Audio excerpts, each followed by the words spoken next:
Thank you all for tuning in to our virtual Cascade conference panel titled OK Boomer Bridging the GOP's Youth Gap. This is hosted by the Mainstream Republicans of Washington. Mainstream aims to support the election of well qualified Republicans to all levels of public office in Washington state. We achieve this through grassroots activism, direct voter contact, and the annual Cascade Conference. Each May, our Cascade Conference convenes more than 150 Washingtonians from across the state to discuss a pragmatic way forward on issues we face here in the Northwest. This year, as the country struggles with a pandemic, we're trying something a little different by bringing our Cascade Conference events to you virtually. I hope that you'll enjoy today's virtual panel on bridging the GOP's youth gap. To learn more about the Mainstream Republicans of Washington and to watch all of our virtual 2020 Cascade Conference, please visit us online at www.mrwalliance.org. Today's moderator is Jack Pickett, who serves as the Western Regional Vice Chairman of the College Republican National Committee. I'll turn it over to you, Jack. Well, thanks, Nate, and thank you to the Mainstream Republicans for allowing me to moderate this panel. Like Nate said, my name is Jack Pickett. I am the Western Regional Vice Chairman of the College Republican National Committee. I am also a senior at the University of Washington studying political science and Spanish. So just real quickly, I'll give us an overview of some of the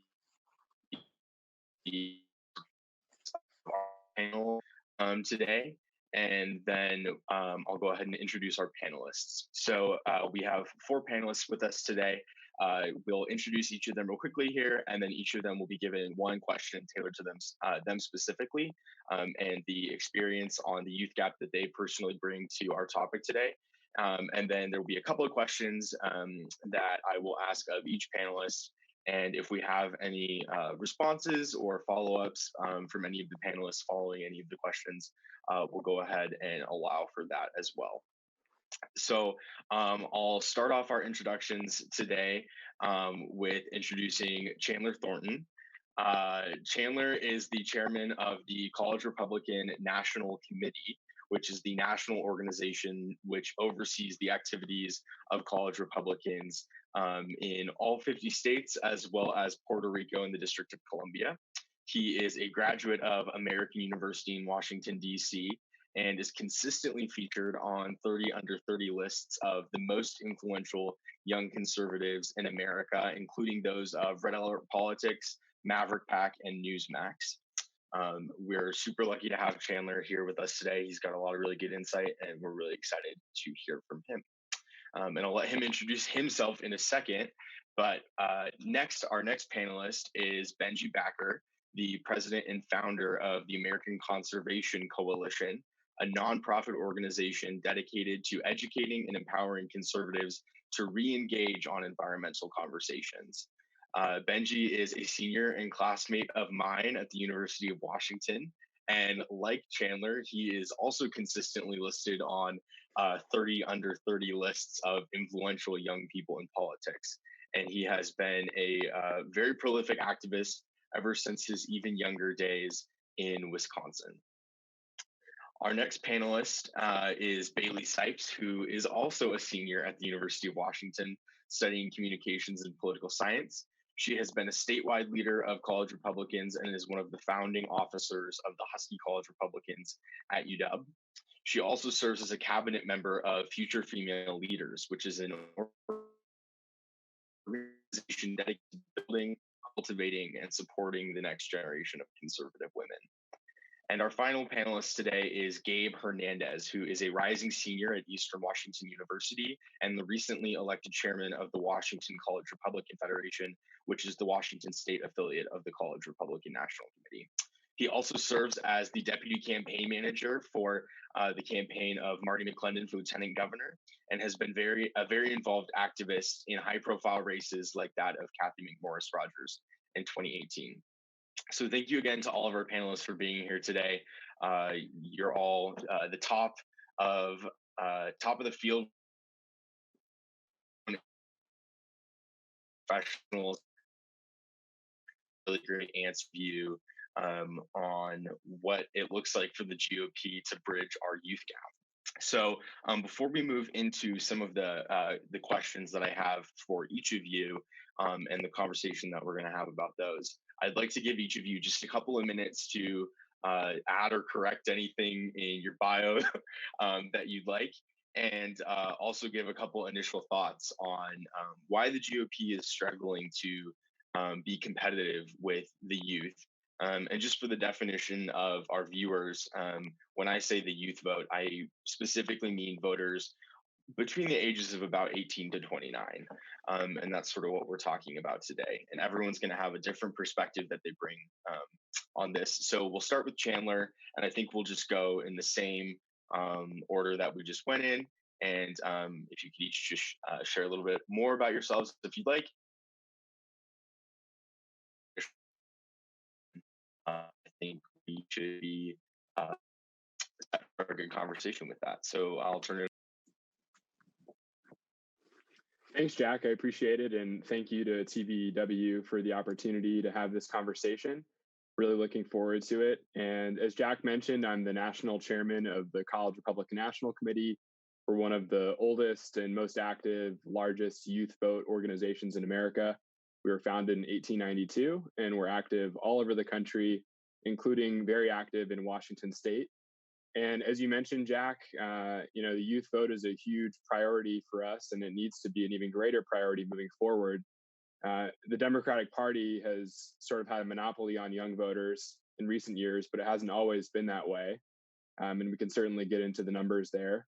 But in order to look forward, I think we need to be taking our message of freedom and opportunity where young voters are, on campus and online, delivering our message in a way that will resonate with young people. And I think that is the most important thing, is the way we deliver our message. Our principles are timeless. And if we communicate our message in a way that young people will receive that, then I think that will be very productive, and it'll be great for the future of the party. Yeah, no, I couldn't agree with that more. And I also want to say thank you to Mainstream and TVW. I think the fact that you've got three seniors, and then one junior rising senior, and then the head of the College Republicans nationally, all on the same panel, speaks volumes as to what we can do as a generation, but also what we need more of. There's very few panels or very few discussions in general that include voices like these, and I think that's part of the problem, right? When people think of conservatism, they think of old, white men. And if that's the only people that we're propping up in conservative politics all the time, and those are the only people having the discussions, that it's really hard for people our age to identify with that. You look at the people Bernie Sanders brings on stage, and it's these young, vibrant individuals who have diverse backgrounds, and it's really appealing to the average person, regardless of where they stand on issues, because they can identify with what they're watching. And so I'm just really excited to be on a panel with other young people that can inspire people in our generation. And in all honesty, it's going to take our generation of conservatism to message conservatism to our generation for us to have any hope for the future. If it's older generations trying to sell younger generations on conservatism, that won't work. But the people on this call, the people who are younger and have the opportunities to get our voice out there, that's what's going to change the course of history and get more conservatives on board for the future. Yes, absolutely, Benji. I completely agree.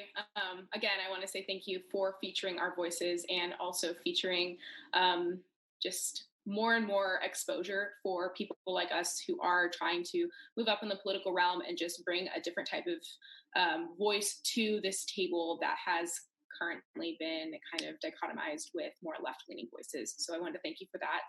And I'm really excited to be with you all today. Yeah, and just kind of going off what Bailey said, I'd like to thank TVW. I'd like to thank the Mainstream Republicans for hosting this and inviting me on. And just to echo what you guys have been saying, I'm excited to get young people more involved in the Republican Party. I think it's important, and I think there's kind of a lack of understanding between older Republicans about the issues that younger Republicans care about, because they do care about certainly different issues, and I think we need to bridge that gap, which is the entire purpose of this panel. So thank you. you guys for your great answers there. I'd like to go ahead and get into some questions about really the meat of our topic today, and we'll go sort of in the same order we've been going in.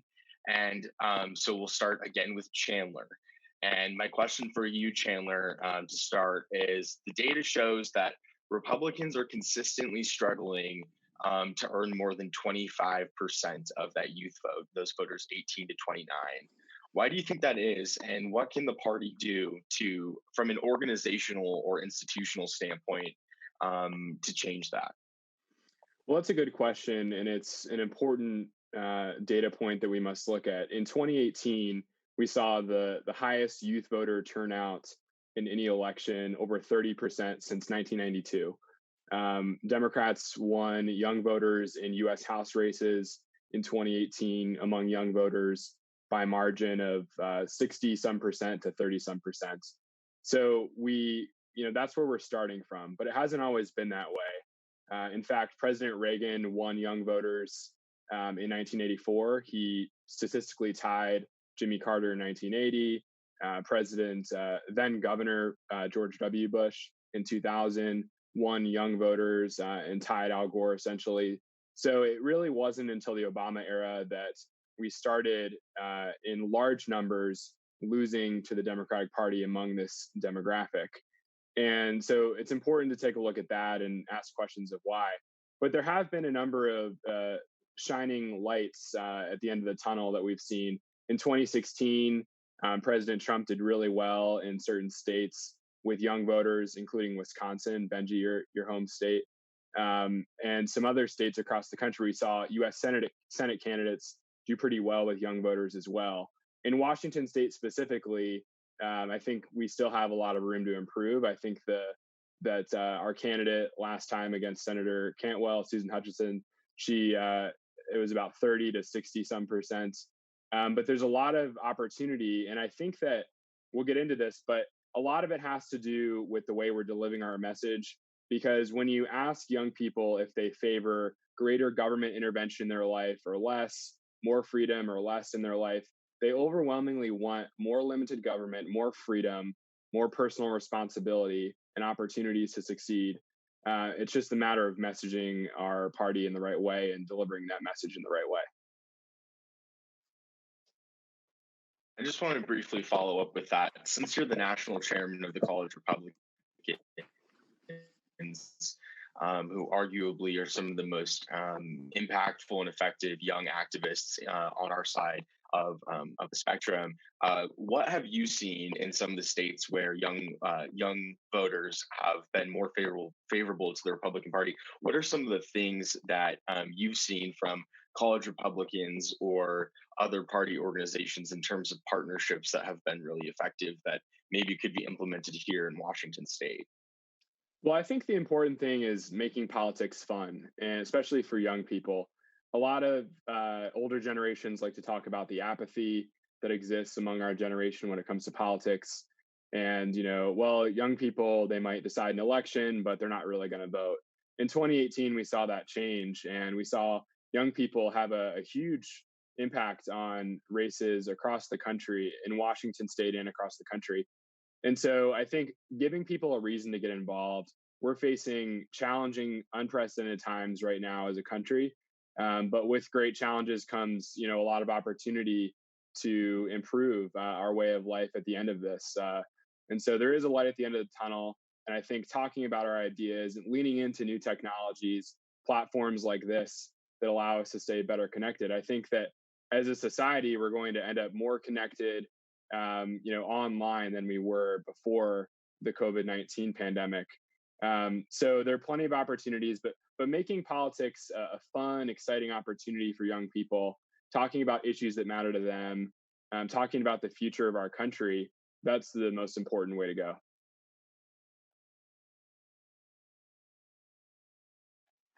You, Chandler.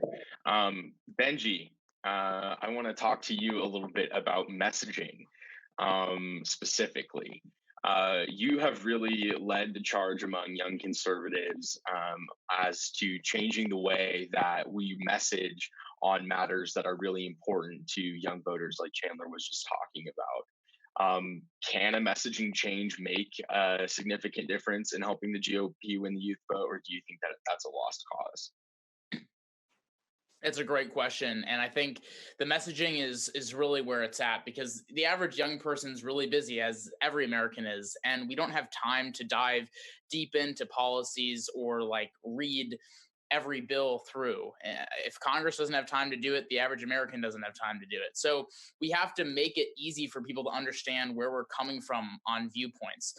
I come at this from an environmental perspective. So instead of just saying that environmental issues don't exist because we don't like the other side's solutions, we need to be talking productively about what our solutions look like. But we can't get into the weeds with it off the bat. We have to tell people what we believe in, which is smart, limited government, markets, capitalism. And those are things that help the environment. And you can talk about that without going into deep, House resolution bills that really, make people confused. Because right now there's a huge disconnect on messaging between the Republican Party and younger people on the environment. And it's seen mostly in Congress right now, where you have Kevin McCarthy, the leader of the House GOP, putting together all these climate change related bills with Republican support far and wide, but no one even knows that they exist, because it's just really complicated for people to try to understand that. So yes, those bills are important, and we need the real solutions, right? You can't just talk about it and not do anything about it. But you can't, if you're trying to do something about it, it won't be effective if you can't even talk about it. So we have to do a better job of not complicating the viewpoints that we have on things. And yes, there are going to have to be in the weeds, deep solutions, but there's a time for that and there's a place for that. You have to bridge that gap by talking about messaging.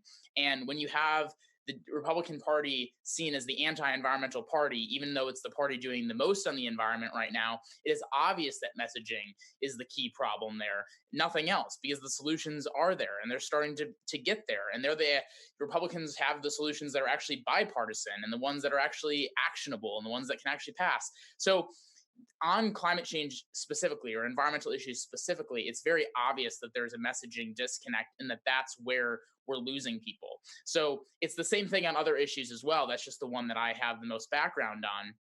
And if we can get better at creating, one-liners, two-liners, three-liners for our viewpoints and coming up with simple words that people can understand, instead of really like making people lost after the first couple words, we will have a much better opportunity to win over young voters. And it's so necessary, because our solutions are the ones that do work. So without young supporters, we're not going to be able to implement the solutions, and we're not even going to be able to be elected. So it's a huge problem for the GOP that we make things way more complicated than they need to be when we're messaging. And if we can actually message productively, we're going to have a lot of success on issues that we've seen, or that we've been seen as being terrible on, like environmental issues. Up real quickly on that, Benji. Thank you for that answer. I think that is really such an important aspect of changing our performance among the youth. One of the other problems, though, that I've noticed that we seem to face as young conservatives is that any effort to improve messaging in a targeted, strategic way towards young people is often met with resistance from older generations who think that it's an abdication of our principles. How do you think that we can bridge that gap and help older generations of really dedicated Republicans see that changing the way we talk about issues, or tailoring our messaging more specifically to young people? How can we help older generations feel at ease that we're not giving up and just becoming, Democrats wearing the Republican name tag? Yeah, I mean, that's a tough question. And the first thing that we have to do as the younger generation is understand where they're coming from, because for a while, environmental issues and other issues have been used as a pawn for the Democratic Party. So you have to go into those conversations as a young person, understanding where they're coming from, I think, first off. But for the older generations, I mean, they have to have a much more open mind about these issues. And just because one side has dominated the conversation for so long doesn't mean that we can't come up with our own policy alternatives. And that's something that they have to realize. So it's setting your pride aside for just a second and trying to listen to young people and where they're coming from. And so basically, I mean, it comes down to this. If someone wants to act on environmental issues, there's a conservative solution to that. If someone wants to act on criminal justice reform, there's a conservative solution to that. If someone wants to, talk about immigration in a productive way, there's also a conservative solution to that. I mean, there are conservative solutions to these issues, and you have to have an open mind. And so I think it takes the older generations having an open mind and being willing to have those tough conversations and putting their pride and their stereotypes and their background from the past, 50 years or whatever aside. And it's also having young people go in there and say, okay, when I'm messaging this, I have to understand why they believe what they do and why they're putting this wall up when it comes to an issue like the environment. But it is really frustrating as a young conservative because unless you're talking about their hot button issues, like maybe it's abortion or gun rights or something, if you're not talking about one of those hot button issues, you're kind of seen as a wolf in sheep's clothing. And that's just that's not a good way of trying to create a new generation of conservatism. And that's one of the main reasons that people get turned away from being involved. I mean, the amount of young people that I know who have been, who have dove headfirst into conservative politics, who have wanted to make a huge difference, but then felt so disenfranchised by older generations is insane. And I know that I know hundreds and hundreds of young activists who feel like every time they try to talk to an old person or an older person about their beliefs, that they just get cast aside and then they just stop being active altogether. And they might even become liberal because they just get so upset about it. So older generations have to do a better job of listening to younger generations on the conservative side on these issues and understand that we came up in a new generation. We have different viewpoints, just as they did when they were younger. And that's part of moving forward as a society. And there's no future of conservatism if there's no young vote for Republicans.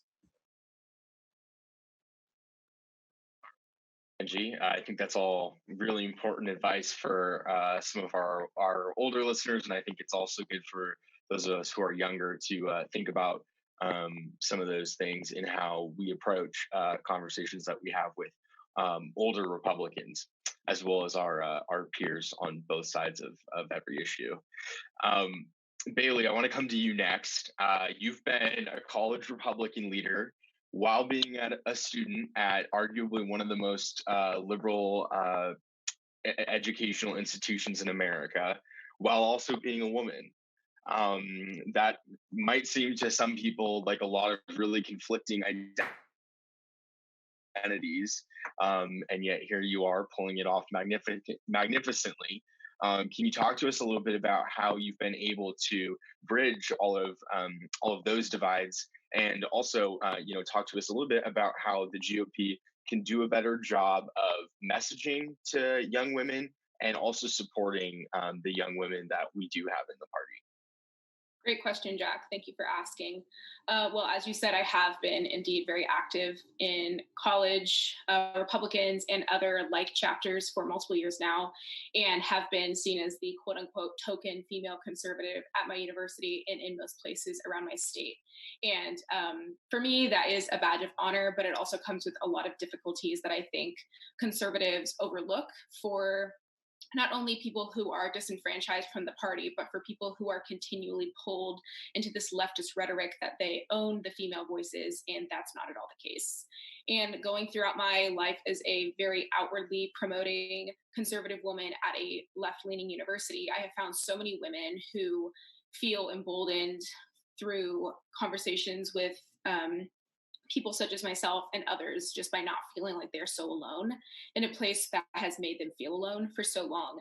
And there's so many more conservative women, especially in left-leaning environments, than you would ever realize, because they do believe that you don't have to be a victim. You don't have to take this leftist rhetoric that if you're a woman, you're going to continually be pushed down by your male counterparts. You'll never have the same opportunities.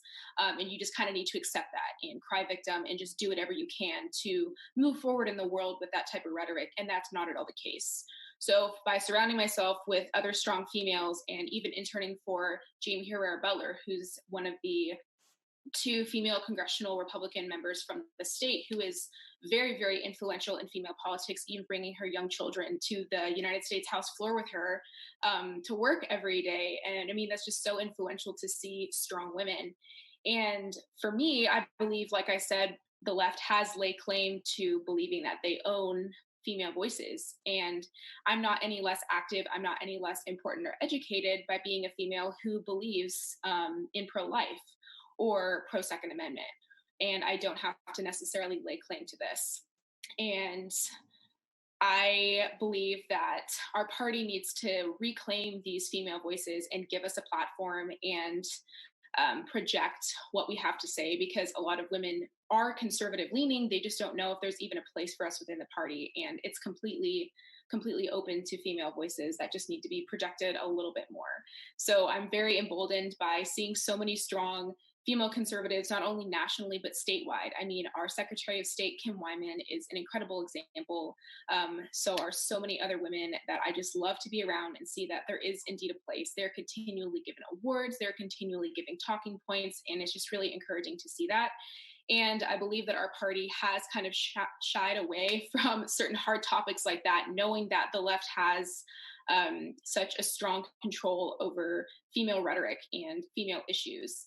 And I think a lot of young women are beginning to shy away from that because they don't believe in so many of the left-leaning ideas of being a victim or such like that. So I think that the Republican Party needs to accept the fact that this has been a really difficult topic for them to address for many generations now, but it's time to make a change and to win back these female votes.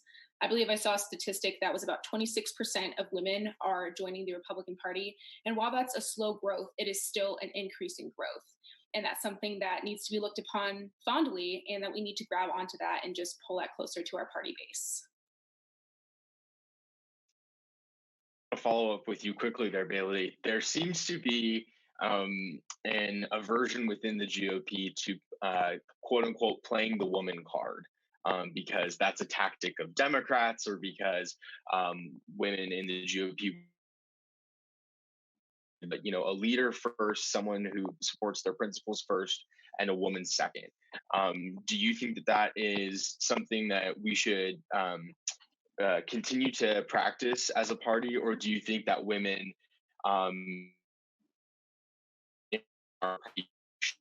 really tout the fact that they're a woman, should be willing to be a woman first, or would that be? Yeah, great question, Jack.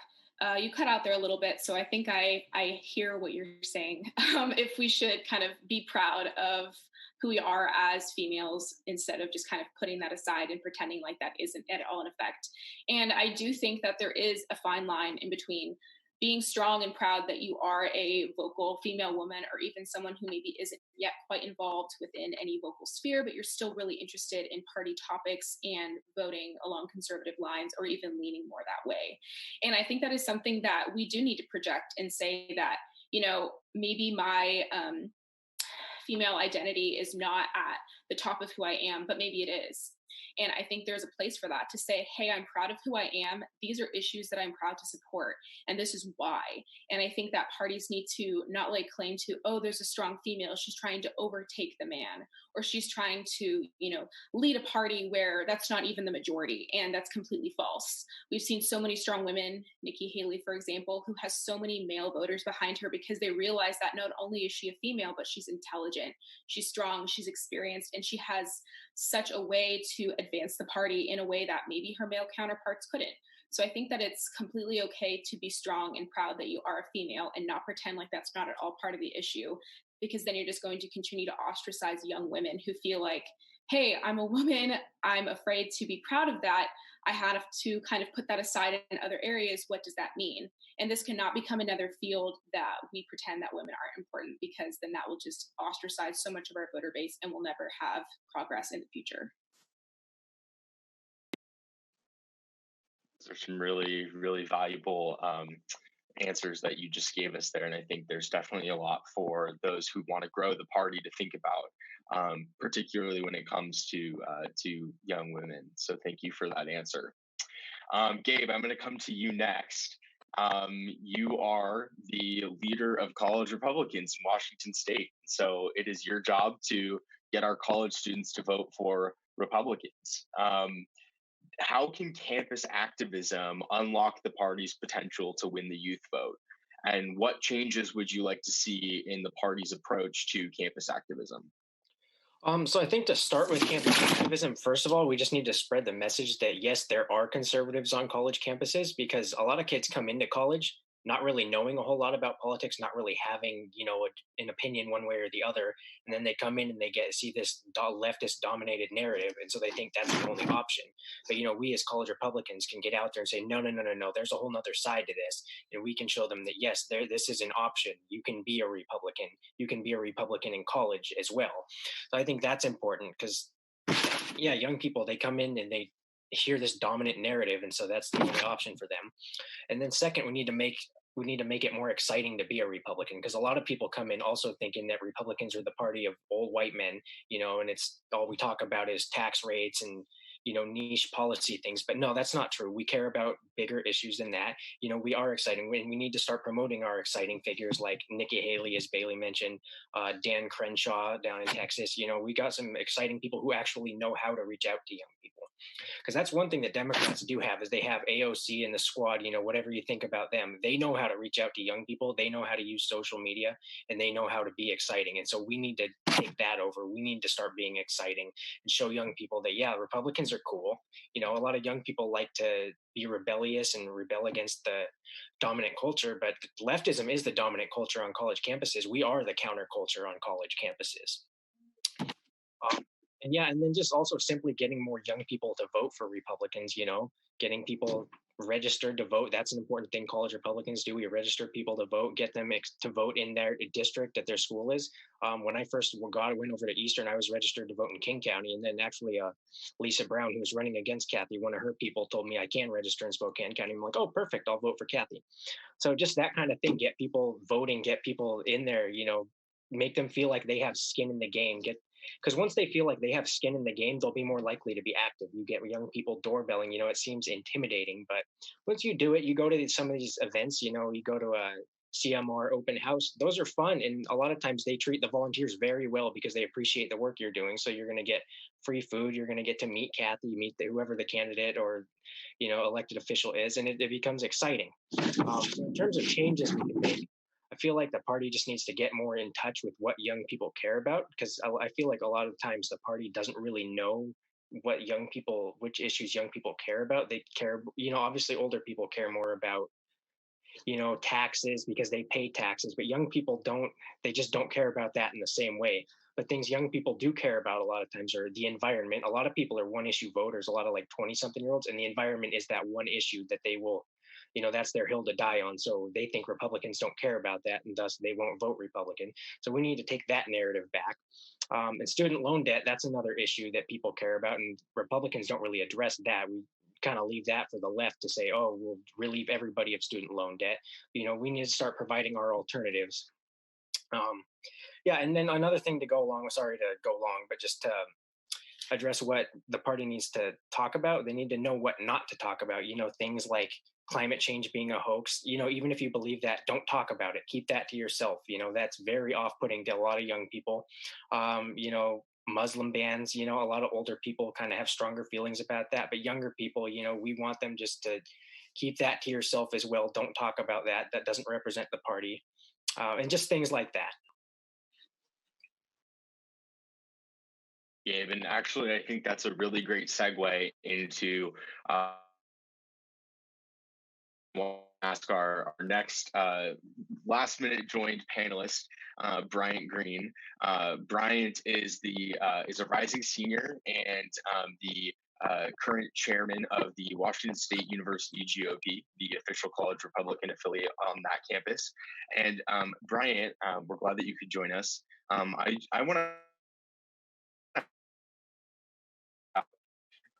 extremism, and I think that's something that is a concerning problem for young people in particular, especially young people in the GOP. And so I'd like to get some of your thoughts on how we can really combat extremism, not just in the party as a whole, but how young Republicans can be the solution to extremism, both in and outside of the party. Yeah. Thanks, Jack. Sorry for being a little tardy today. But when talking about radicalism and more extremism portions of our party, I don't think that it's just Republicans that have the extreme portion of the party. Democrats have their extreme portion of the party. I don't think every single person in the Democratic Party is the super Bernie bro. And so I think that we need to stress that to college kids as well, because we are the minority group on campus. There's going to be more liberal leaning kids than there are conservative leaning kids. I think most of us can agree with that. And so when there's a minority group, they're going to be viewed as the worst portion of it. So when we have some clubs on campuses that don't entirely represent what the actual party looks like, they're going to view every single conservative and every single college Republican as him or her. They're not going to view it as, oh, it's just another regular person. It's not this person that's, trying to bring up protests just to distract kids and get kids angry and mad at everybody. And just kind of, be able to pull their phone out and say, look at this snowflake, look how crazy he or she is reacting. And I think we get to that point right now where there's a lot of kids that just want views and just want to kind of feel famous for a little bit, and they're willing to do whatever it is for that.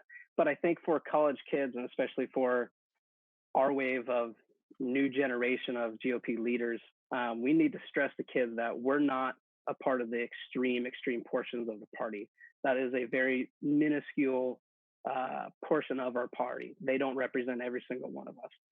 I've faced my challenges on our campus too, and it's not easy. It's not because when I would go out to talk to kids about a new club that was being created this past year, there was this hurdle that we had to get over because every single kid that I would talk to that didn't know about us would just associate us with another group that was a little too much and didn't really show what the party was actually about and what our new wave of GOP leaders are about and conservatives are about. And so it is a hurdle and it is difficult to get over. But it is our duty and our job to show all these college kids that, listen, we're not these crazy, radical, extreme kids and people that you see on TV or you read headline articles about. We do care a lot about the same things that maybe left-leaning kids do care about. When it talks about like the environment, for example, there are conservative solutions. And when you have a guy like Benji leading our next generation by taking control of the climate talk, it sends a message, and a lot of kids are very receptive to that. So I do think we need to have that right narrative and right messaging to these kids on campuses that, we are very similar to you. We care about the same issues you do. We're not, you guys care about this and we care about that. It's not that. We do care about the same things, but we do have to get that messaging right because they're going to start associating us with the super far right extreme.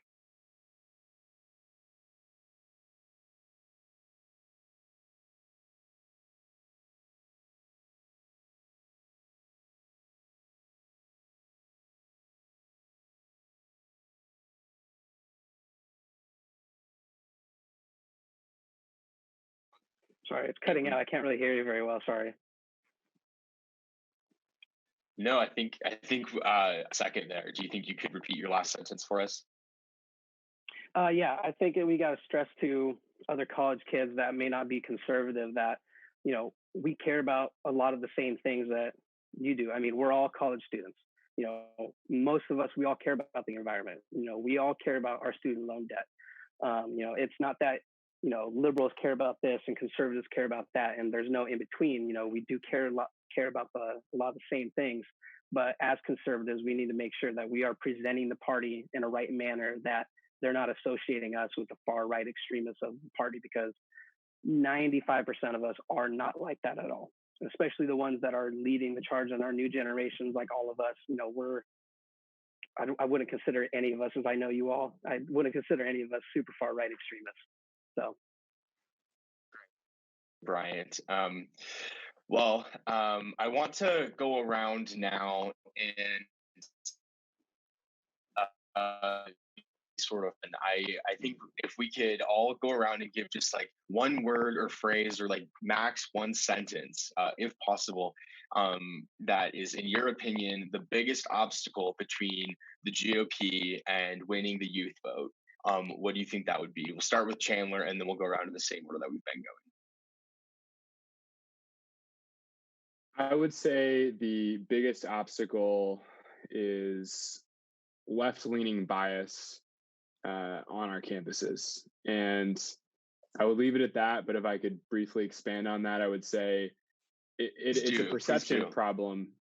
It's a perception problem that exists. And a lot of it has to do with messaging. But before we even get to the messaging point, we are up against this perception battle on our campuses that the media often perpetuates.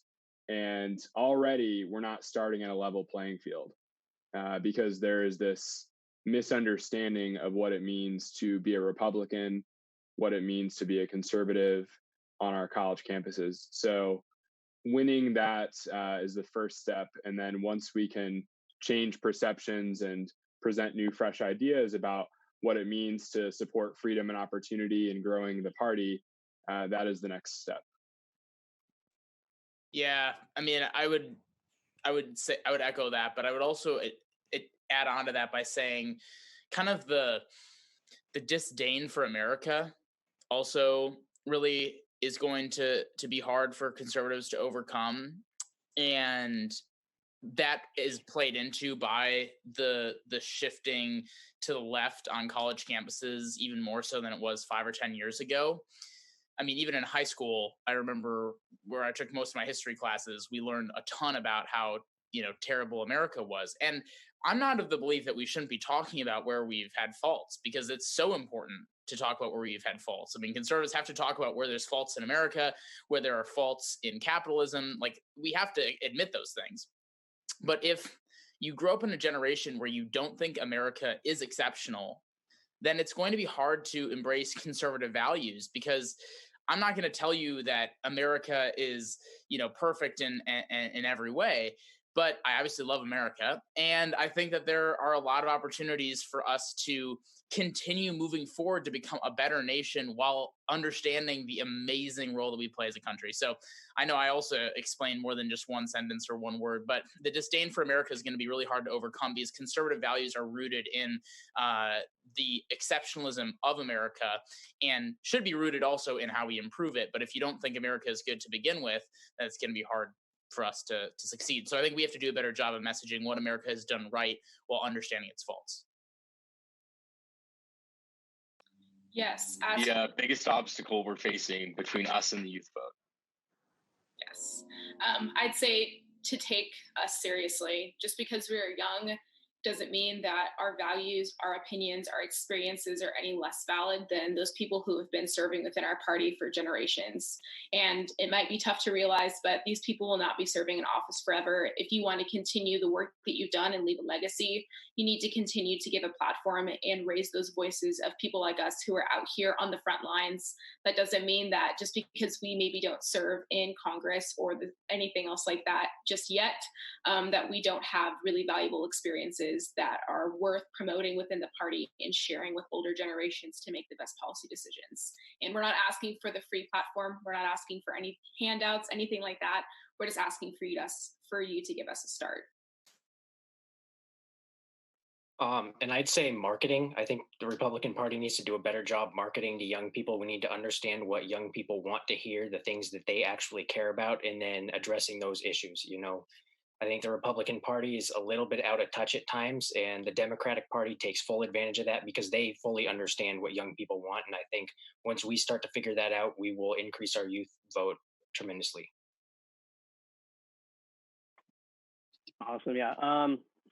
I'd probably have to go with changing the narrative. I think, especially as college students, we have an extraordinary opportunity on all of our campuses that Washington, D.C. politicians don't have. We can reach hundreds, if not thousands of students on our campuses, and kind of changing the narrative that being a college student doesn't mean that you have to be liberal leaning, doesn't mean that you have to be like that.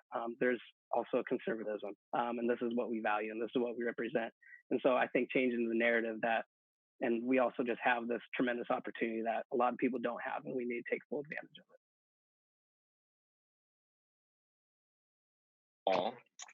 And then this is my last question, and I want to pose a hypothetical to all of you.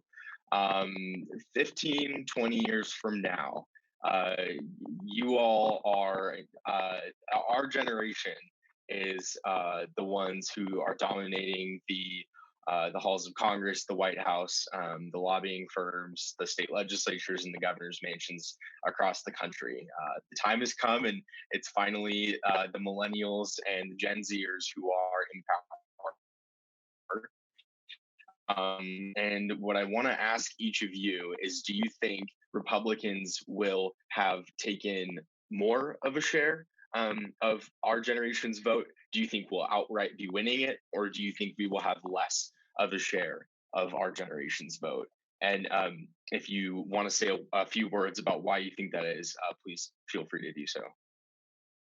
Well, that's a great question, Jack. And I think that time will happen sooner than we think, because the millennial generation is already the largest voting block of eligible voters in America. It's the largest potential employed Americans in our country. And so this is a massive generation, and we're already starting to see population increases, not quite as a higher rate. So this generation is going to be massive, and the next couple generations after it won't be quite as large. So the millennial and Gen Z voting bloc will continue to be very influential in the future. And I think that the Republican Party will improve. I think that we're starting to see a lot of signs where young voters see the Democratic Party as a government-run, top-down approach to politics and our way of life. And they see the Republican Party as more of a refreshing, free market, open, bottom-up approach to politics and our way of life. So I predict that the Republican Party will continue to improve this November with President Trump, and also with Republicans in the future. Yeah, I mean, the future is here. You look at the Democratic Party and you think of who their bold leader is. It's AOC. She's young, right? She's a millennial. And honestly, she's at the younger end of millennials. When you think of Republican, who their bold leader is, there's no one under the age of 45 that you can really think of. I mean, there are some that we know of as politicos, but if you ask the average person, we don't have people in that age demographic that are known as our bold visionary leaders. I would say that it will be worse than it is now for Republicans if we don't change things soon. I think that we've done a really bad job of reaching out to younger people. I think that is starting to change, thankfully, because of CRs and YRs and YAF and YAL. And so I think that that's starting to change, and ACC is out there. And I know that there are some great organizations on different issue sets. That is starting to change, but it won't fully change until the leadership of the Republican Party lets people in younger age groups take the mantle and be the AOC of the Republican Party, but with real, productive values and real productive solutions. So I think it'll get worse, but we can change it to make it better. And we can do what other generations of Republicans have done before, which is take younger people who have always leaned left and expose them to the benefits of the conservative movement. But we have to start doing that now. It's not too late. We're not going to completely lose the youth vote for the rest of our lives. But the time for action is going to be 2020. And if we can't start to do it now, it might be too late to get conservative values ingrained in younger people. Yes, absolutely. I'm very optimistic as to what our nation will be in even 10 years, let alone 15 to 20. I think that young conservatives are definitely beginning to realize that maybe the dominant voice of the left is not at all what they want. They don't want to get out of college, work extremely hard, and then have the majority of their money taken by the government and given to people who didn't work nearly as hard as them. And I think even us living in Seattle right now, we're seeing so many policies that are turning negative, and people are beginning to question, well, what governing style has allowed this vicious problem of, say, homelessness, drug abuse, things like that to continue without any sign that it's going to slow down. So I believe that we will continue to rise up. We're going to take that narrative back. I think the left does, unfortunately, really, well, fortunately for us, they underestimate how many conservative youths there are, and how many people have told me, oh, I didn't even know conservatives existed on this campus, when I alone know so many, and we have such a huge following on all that we do. So I think that everyone here can attest that there are a lot more young conservatives than even the left ever imagines, and we're a real threat. And I think that if we just continue doing the things that we are now, we will definitely take back the vote, and I even think that we will turn Washington red.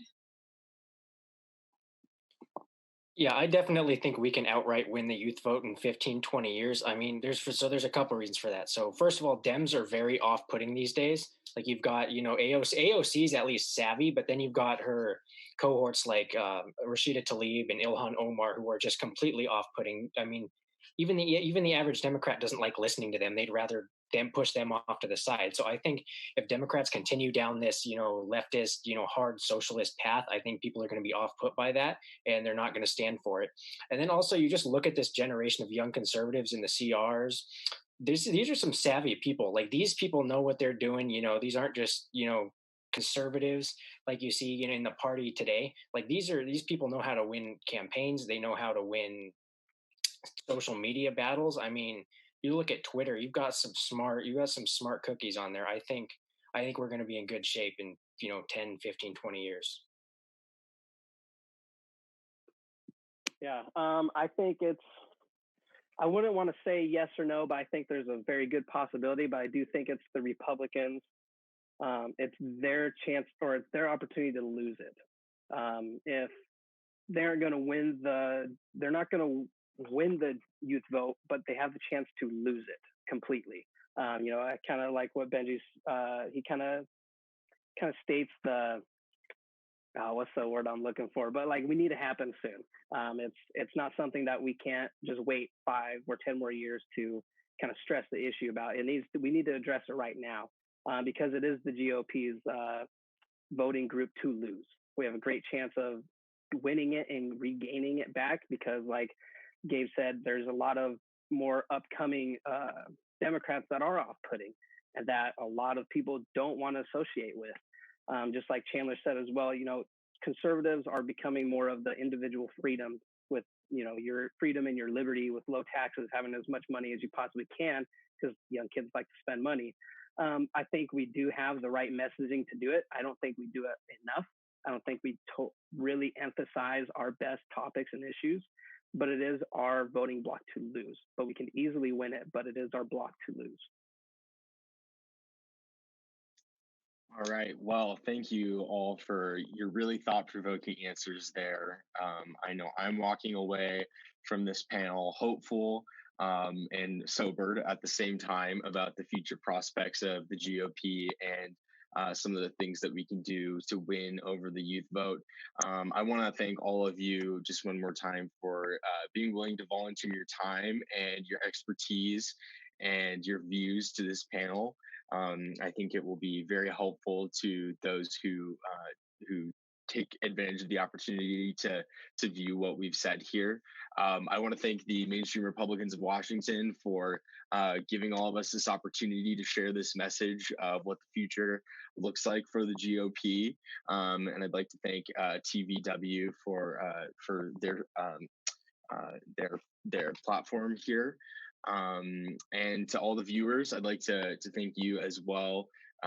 We hope that these recommendations have been thought-provoking and helpful to you. And I think with that, we'll conclude our panel. Can I say one quick thing? Yeah, go ahead, Benji. So I just want to say that the panelists here, you asked about 10 or 15 years forward. I mean, the people on this panel are going to be the decision makers. So watch these names, but I also would say take a lot of hope out of this. I mean, Jack, Bailey, Chandler, Gabe, Bryant, I mean, we all had the same messaging across all those questions and answers. And I can guarantee you we don't agree on everything. But this panel is the future, and it's just amazing to see how we were able to get all of us together. And Washington State's going to lead on that. So take down their names and watch out in 10 or 15 years. Anyone else? I want to make sure everyone gets a chance. I just feel so flattered. Closing thought. Anyone else want to say anything? I think Benji pretty much.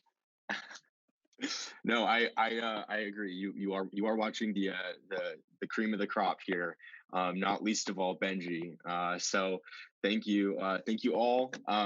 We really appreciate this opportunity. I think, and I think with that we're done. Thank you guys so much. We will see Thank you you. in November. Thank you.